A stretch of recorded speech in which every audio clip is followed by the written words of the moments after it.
Okay, Bob, I'm going to compare your swing to Tiger Woods, Roy McIlroy, and Grant Wade. Basically going to look at your shaft angle to the left arm as you swing through. I'm going to use a red line for the arm and a blue line for the shaft. So here's your 5 position. I'm next going to go to a few positions down. Now here we are just before impact. The last one here is right before impact, and you've done a pretty good job of retaining that angle. You're starting, the last diagram shows you losing a little bit of that angle, but you still have the hands in front of the shaft. There's still some angle between your left arm and shaft. Tiger already has his hands well in front of the golf ball. He has a little bit more angle in his left arm and shaft.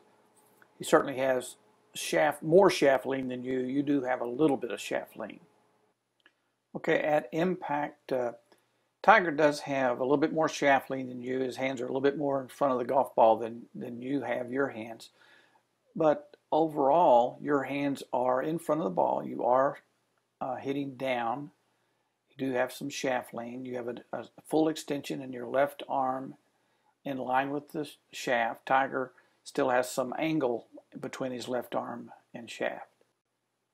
This is just past impact and before we get to the 8th position, and you have a nice extension in your right arm and shaft. There's a slight difference in the angle here. You've got a little bit of a cupping going on in your back of your left hand. Tiger is a little bit flatter wristed right there. Before I move on to the 8th position, you are solidly on your left side. You've come off the back foot. Your head is still down. A lot of good things there. As we get to the 8th position where the right arm is parallel to the ground, here's Tiger's shaft. Here's your shaft, about the same. Here's Tiger's right arm. Here's your right arm, about the same. You're off of your foot here and angled this way. Tiger's off and angled that way. The other thing that I like is that you can see Tiger's left hand underneath the right hand as he's crossed his wrist there. His elbows are somewhat close together. You've done the same thing. I can see your white glove under your right hand. So you've crossed your wrist as well. So overall, that is a very solid position.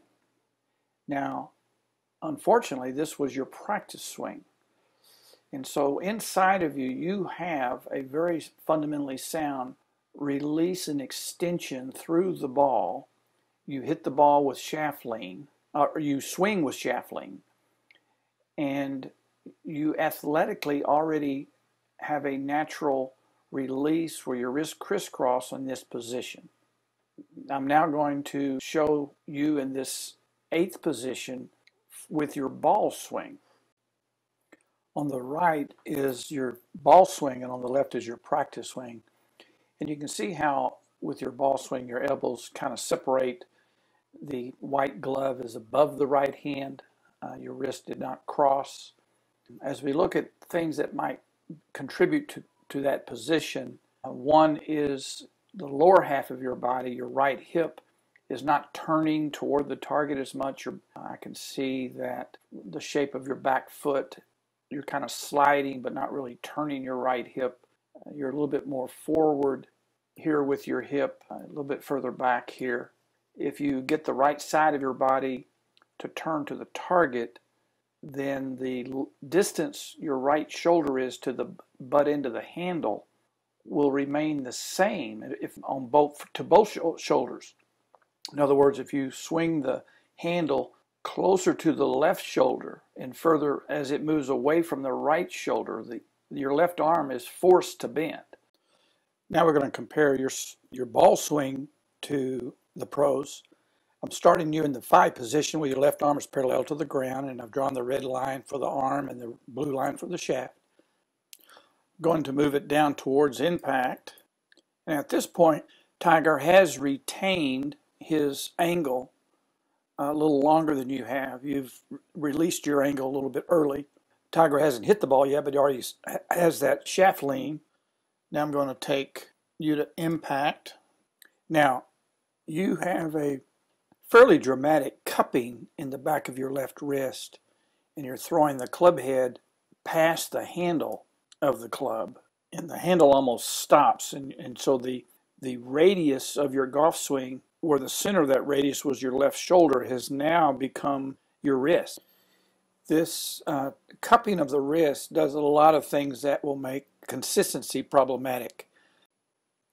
Here you are in that same position against Rory McIlroy. You can see where Roy is similar to Tiger in that just past impact, the ball is just in front of the blue line here. He has full extension with his arm and his shaft are all in a straight line. His hands are right off his left thigh, and your hands are more in the middle of your body.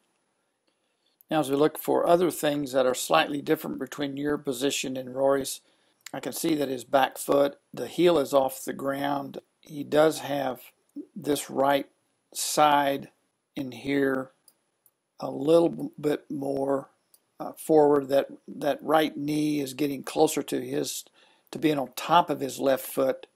His belt buckle is almost right on top of his left foot, and you're pretty much in the center, just off your foot. So we need to have a little bit more weight on that front foot and more turn. It appears that Roy's sternum is almost pointing here, and your sternum is still pretty square. So we need to turn the shoulders and the hips, and they need to be turning toward the target at a faster rate than your hands are. And then here's Roy in the 8th position. He has basically the right arm straight with the shaft. Also, we can see his white glove underneath his right hand where yours is still above it. It's also quite evident when you look at the shoulders. Rory's shoulders are almost totally turned 90 degrees, and his sternum is just almost directly facing the target. And you're still haven't quite turned as much. Rory's front pocket is much more, his belt buckle is much more to the target than yours, and you have everything still facing, not quite turned as much as Rory has. And all of those are contributing factors for you not able to properly position the arm and wrist in a way that you could rehinge the club correctly.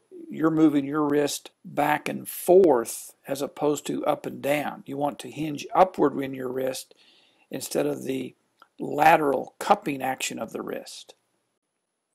We're now looking at your impact position compared to Grant. Grant is very similar to Rory and Tiger in terms of delaying the angle.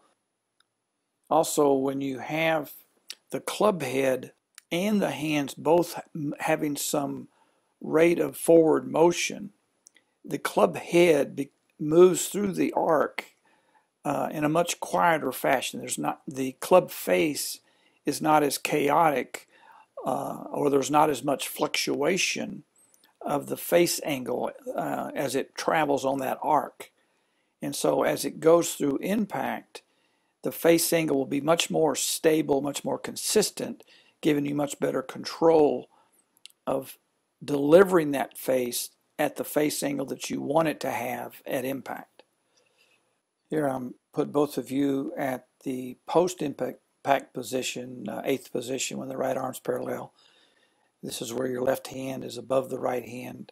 Grant's is below, like Tiger and Rory had it. Also, when you look at the shoulders are much more square. Grant's sternum is much more toward the target. Grant's right hip is right on top of his front foot. His belt buckle is much more to the target. All of the PGA professionals, we've looked at 3, Grant Wade, Tiger, and Rory, they all have very similar fundamental moves through impact, in that they hold the angle between the shaft and their wrist in the initial move on the downswing. In fact, it has been measured that the angle between the shaft and the left arm actually increase in the very initial move of the downswing. It's as opposed to losing angle at the beginning, you actually increase that angle on the downswing. And then as your hands and the handle approaches the golf ball, there starts to be an unhinging of that wrist. The full force of the strike occurs while the hands are in front of the ball, the shaft has a lean, and you're swinging the handle through the ball just as much as you're swinging the club head through the golf ball. And so that this allows you to get your wrist in a position that you can rehinge them upward on the follow-through side of the arc. When you cup your wrist at impact, you're not in an anatomical position to facilitate the correct rehinge of the wrist on the other side. Next time we get together, maybe on Saturday, we'll meet just a little early. I think this is a move that you will tap into quite quickly because you already do it when there's no ball there. So it's not going to be a foreign feeling or move for you. But there is a rehinging drill, I call it the L drill, that I think when you do this drill a few times, you will have a better ability to hit the golf ball with the same swing as you use in practice.